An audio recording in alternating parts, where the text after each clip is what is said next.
Slave dynasty के पतन के बाद खिलजी डायनेस्टी की शुरुआत होती है।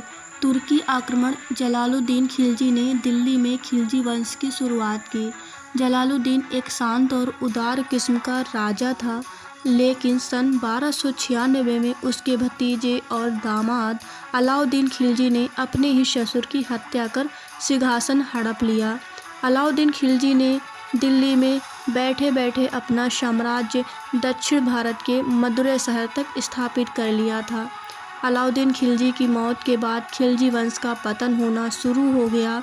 कुतुबुद्दीन मुबारक शाह खिलजी राजवंश का अंतिम शासक था, जिसे एक पागल शासक भी माना जाता है। कहा जाता है कुतुबुद्दीन मुबारक के अजीबो शौक थे। वह शराबी तो था ही, साथ ही महिलाओं के वस्त्र पहनकर भी घूमने लगता था। लोगों को समझ आ गया कि यह दिल्ली के तख्त पर ज़्यादा दिन तक नहीं टिक पाएगा और 1320 में मुबारक शाह के वाजिर खुसरो खां ने ही उसकी हत्या कर दी थी। सन 1320 में ही दिल्ली में तुगलक वंश की स्थापना होती है। इस राजवंश के शासकों ने दिल्ली में काफ़ी काम कराया। तुगलक वंश के संस्थापक गयासुद्दीन तुगलक थे। उसके बाद मोहम्मद बिन तुगलक दिल्ली के बादशाह बनते हैं, जो दिल्ली छोड़कर दौलताबाद को अपनी राजधानी बनाई और विदेशी आक्रमणकारियों ने इस बात का फ़ायदा उठाने की सोचा। तैमूर लंग ने सन 1398 में दिल्ली पर आक्रमण कर दिया, पंजाब के जरिए भारत में प्रवेश किया और 2 हफ्ते में ही तैमूर शासकों ने कोहराम मचा दिया। सब जगह हाहाकार होने लगे थी। 15 दिनों तक तैमूर की सेना ने खूब लूटपाट की और भारत से जाते वक्त हरिद्वार, जम्मू कश्मीर जैसे इलाकों में भी वह भयंकर तबाही मचा कर गया।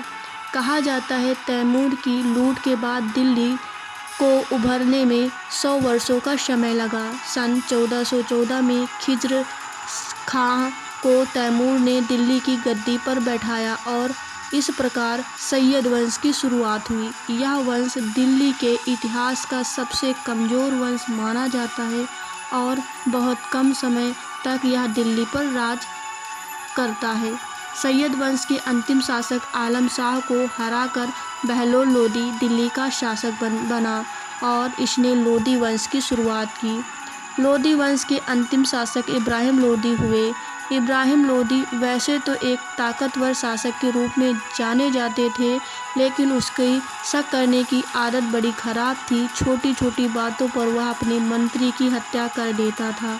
हर किसी को संदेह की निगाह से देखता था। इब्राहिम लोदी को गद्दी से हटाने के लिए अलाउद्दीन और दौलत खान, जो उसके दरबार में गवर्नर थे, उन्होंने बाबर को भारत आने पर न्योता दे दिया। बाबर को भारत आने का इससे अच्छा मौका नहीं मिल सकता था और वह काबुल छोड़कर भारत आ गया।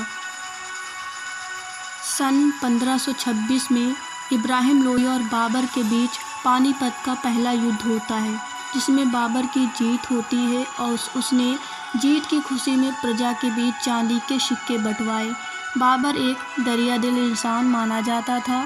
सन 1527 में बाबर ने राणा सांगा को और सन 1528 में चंदेल के शाहजहाँओं को भी परास्त किया, लेकिन बाबर जीत की खुशी ज़्यादा दिन तक नहीं मना पाया और 1530 में बाबर की मृत्यु हो गई। उसके बाद बाबर का बेटा हुमायूं ने दिल्ली का तख्त संभाला। हुमायूं काफ़ी शांत स्वभाव का राजा था।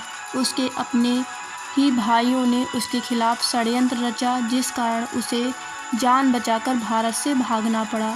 सन 1540 में दिल्ली में सूर वंश के राजाओं ने राज किया।